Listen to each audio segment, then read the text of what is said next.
May Jesus be lifted up and glorified. The commandments of God, we cannot run from them or ignore them. They're not meant to be understood. They're only meant to be kept and followed and obeyed. In Acts, Peter fell into a trance and heard a voice coming from heaven that told him to go visit a man who was a foreigner and someone that he felt uncomfortable with going to go see.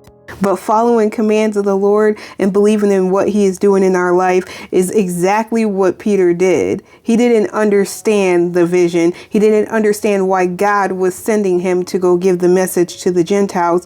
This is what he did in 10 Peter 20. It says, "Get up and go downstairs and go with them with no doubts at all, because I have sent them." And so what did he do? He obeyed God's word, obeyed the vision, and he got up. And in Acts 10:28, it says, Peter said to them, "You know it's forbidden for Jewish men to associate with or visit a foreigner, but God has shown me that I must not call any one person impure or unclean. That is why I have came without any objection when I was sent for." So may I ask why you have sent for me? When we didn't follow Jesus, we were disobedient to his way. But when we made the choice to take up our cross and follow him, following his commandments is a requirement. Like, it is part of who we are as Christians. It's literally part of how we become more and more like him every single day when we listen to his commands and his teachings.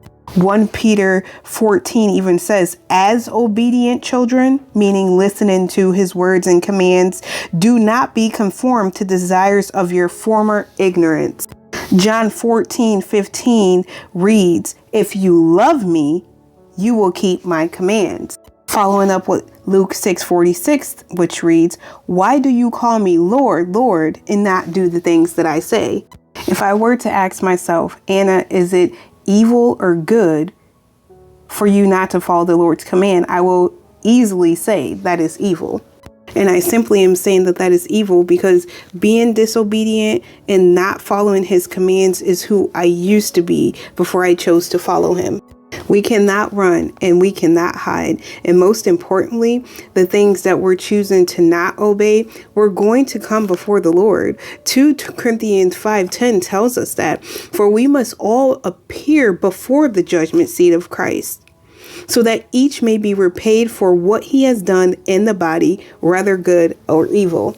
And like I just said, for me, not listening to his commands, not following his way, not imitating him is the way of evil, because that's exactly what the devil does. Romans 12:14 or 14:12 also says, "So then each of us will give an account of himself to God." For the many commands that we read in the Bible, we should always be asking the Lord if we don't have the boldness, if we don't have the confidence to help us with following that command. For Peter, it wasn't meant for him to understand why he is doing it or understand the purpose of it. The importance for him was just having no doubt and believing and following the command that the Lord had given him. And that stands for us too. There are many commands given to us from the Lord. Some we're following, some we're not, some we don't understand, and some that we have doubt in. For instance, the command that I have been following lately that I happen to find to be very important in Hebrews 13:3, it says, "Remember those in prison as though you were imprisoned with them, and the mistreated as though you yourselves were suffering bodily."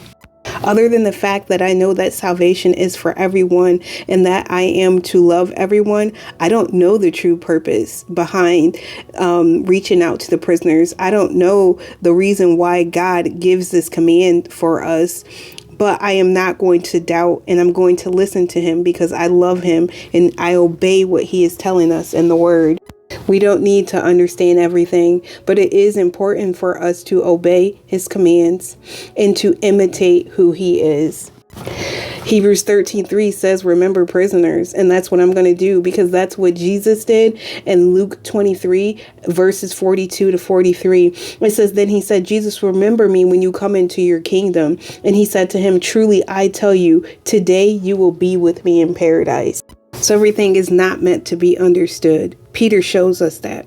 Jesus shows us that. but everything is meant to be followed. And if you don't mind, I'm going to encourage you with 1 James 22 and 1 James 25. And it reads, "But be doers of the word, not hearers only, deceiving yourselves." And verse 25 says, "But the one who looks intently into the perfect law of freedom and perseveres in it, and is not forgetful hearer, but a doer who works, this person will be blessed in what he does." May you be blessed. May peace be with you.